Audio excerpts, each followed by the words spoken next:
میرے بھائی،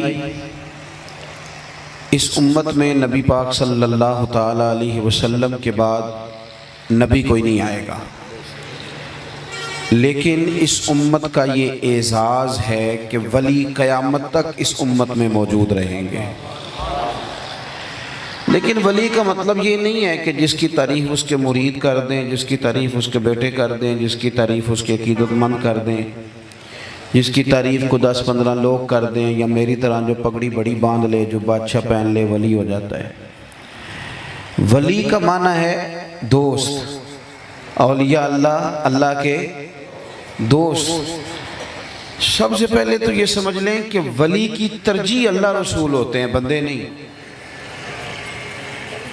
اولیاء اللہ میں تو ایک جماعت گزری ہے جن کو ملامتی کہا جاتا ہے۔ داتا صاحب رحمۃ اللہ علیہ نے باقاعدہ باب باندھا ہے کشف الماجوب میں۔ وہ تو کام اس طرح کے کرتے تھے کہ مخلوق ان کو برا سمجھے، ان سے دور رہے۔ یہ جو چکر ہے نا کہ لوگ کس طرح قابو کیے جا سکتے ہیں اور کس انداز میں بندے گھیرے جا سکتے ہیں، یہ تو سرے سے مزاج ہی نہیں اولیاء کا۔ وہ تو مخلوق کے ساتھ صرف اتنا تعلق رکھنا چاہتے ہیں کہ وہ انہیں دین بتا دیں، جو پیغام ان کے ذمہ ہے وہ آگے پہنچا دیں۔ اس سے زیادہ کوئی ان کا دنیا کے ساتھ کوئی تعلق۔ قرآن مجید دیکھیے نا، اللہ فرماتا ہے یجاہدون فی سبیل اللہ، اللہ کے بندے اللہ کے راستے میں جہاد کرتے ہیں۔ پھر لوگ سارے تعریف نہیں کرتے، کچھ لوگ انہیں برا بھی کہتے ہیں۔ قرآن کہتا ہے وہ اللہ کے راستے میں جہاد کرتے ہیں، ولا یخافون لومۃ لائم، اور کسی برا کہنے والے کی بات کی پرواہ نہیں کرتے، چونکہ وہ کام کر رہے ہوتے ہیں۔ تو جب آپ حق بات کہتے ہیں تو بہت سارے لوگوں کے مفادات پر چوٹ بھی پڑتی، کچھ لوگ اس سے پریشان بھی ہوتے ہیں۔ اور جس دور میں میں ہوں، یہ تو دور ہی خوشامد کا ہے، یہ تو دور ہی تعریف کا ہے۔ میلاد شریف آ رہا ہے نا خیر سے، تو اس میں کئی دفعہ میں سوچتا ہوں، غور کرتا ہوں کہ محفل میلاد مصطفیٰ بڑا لکھا ہوا ہے یا میری طرح کے مولوی کا نام بڑا لکھا ہوا ہے۔ جو چیز اصل ہے وہ کئی دفعہ چھوٹی کر دی جاتی ہے، اور فوٹو ہی فوٹو ہے، تصویر ہی تصویر ہے۔ اور پھر جناب اس میں جو خوش آمدیں ہوتی ہیں، جو تعریفیں ہوتی ہیں۔ ایک محفل میں گیا تو مجھے ایک لسٹ دے دی گئی کہ فلانے صاحب کی صدارت ہے، ان کا بھی نام لینا ہے، فلاں ہمارے مہمان خصوصی ہیں، سیاسی سماجی آدمی ہیں، ان کا بھی نام لینا ہے، فلاں بندہ یہاں خدمت بڑی کرتا ہے، اس کا بھی نام۔ وہ کارڈ کے پیچھے نام لکھ کے دے دیے۔ تو میں نے ان سے مسکرا کے کہا، میں نے کہا یار تم نے تو مجھے کہا تھا کہ نبی پاک کی تعریف کی محفل ہے، تو یہ ساری قوم کہاں سے آ گئی بھائی؟ سوائے حضور کے کرو مدح اہل دول رضا، اور پڑے نا اس بلا میں میری بلا، میں تو گدا ہوں اپنے کریم کا، اور میرا دین پارا انا نہیں۔ تو وہ کیا کرتے ہیں کہ پرواہ نہیں کرتے، اور جب وہ پرواہ نہیں کرتے تو رب کیا فرماتا ہے؟ ذالک فضل اللہ یؤتیہ من یشاء، یہ ان پر اللہ کا فضل ہے، اور رب جسے چاہتا ہے اپنا فضل عطا فرماتا ہے۔ ان اللہ کے بندوں کی ترجیح اللہ رسول کی ذات ہے۔ میری بات کی سمجھ آ رہی ہے؟ یعنی وہ قوم کا رخ دیکھ کے نظریہ نہیں بناتے کہ آج کل ہوا کدھر کی ہے تو میں بھی وہ بات کر دوں۔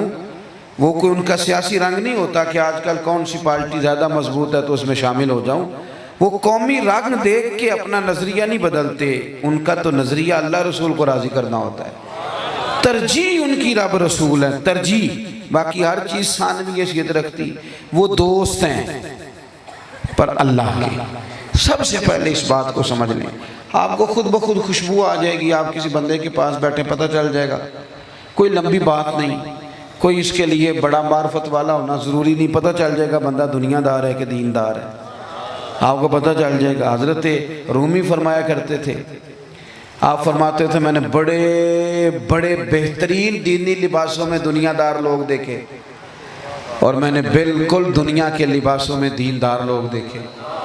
حضرت بہاؤالحق نقشبند بخاری رحمۃ اللہ علیہ فرماتے ہیں کہ میں نے عرفات اور منی میں ایک شخص دیکھا، اس سے پہلے میں نے دیکھا تو وہ کروڑوں کا کاروبار کر رہا تھا، تو میں نے کہا یہ تو دنیا دار ہے، اور پھر میں نے اسے بانٹتے بھی دیکھا۔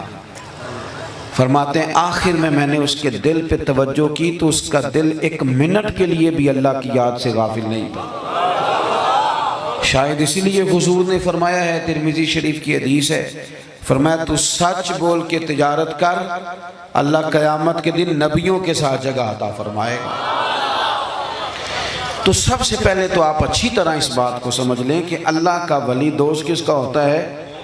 بولیے، اس نے بات اللہ رسول کی کرنی ہے، اس کی ترجیح رب رسول ہے، وہ ڈھونڈتا پھرتا ہے کہ رب راضی ہو جائے، اللہ راضی ہو جائے، اللہ راضی ہو۔ حضرت پیر میر علی شاہ صاحب رحمت اللہ تعالیٰ علیہ کے گھر میں بیٹے کی ولادت ہوئی تو خادم دوڑتا ہوا آیا، حضور مبارک ہو، مبارک ہو، مبارک ہو، حضور مبارک ہو، مبارک۔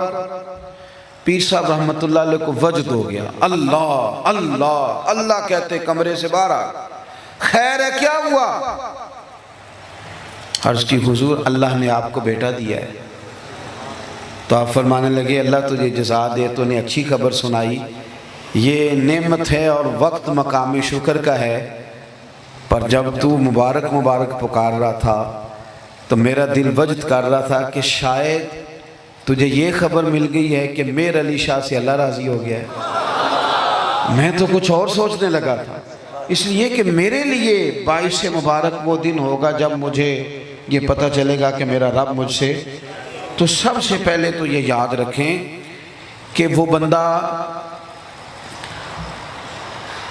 اس کی توجہ دین ہوتی ہے، اس کی ترجیح اپنا مشن ہوتا ہے، وہ کسی دنیا کے نئے چکر میں نہیں پڑتا۔ دوسری بات بڑی ضروری، اولیاء اللہ صوفیاء یہ ہمارے عقیدے مضبوط کرتے ہیں، عقیدے کمزور نہیں کرتے۔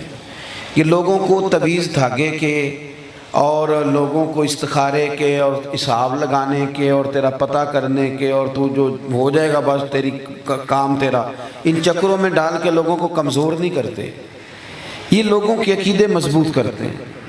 اللہ کا بندہ عقیدہ مضبوط کرتا ہے، یہ اس طرح کی کہانی نہیں سناتے کہ جناب میرا خیال یہ ہے فلانے صحابی کے بارے میں، میرا خیال یہ ہے، یہ پکی باتیں کرتے ہیں، پکی، یہ نظریاتی طور پہ پکے لوگ ہوتے ہیں۔ حضرت ابو بکر صدیق سے لے کر سیدنا امیر معاویہ تک ہر ایک کے بارے میں کھرا ستھرا سونا نظریہ رکھنے والے لوگ، حضور کی اولاد کا ادب رسمن اور تقریروں میں کرنے والے نہیں، بلکہ ان کی روح کہتی ہے کہ تیری نسل پاک میں ہے بچہ بچہ نور کا، تو ہے عین نور تیرا سب گھر۔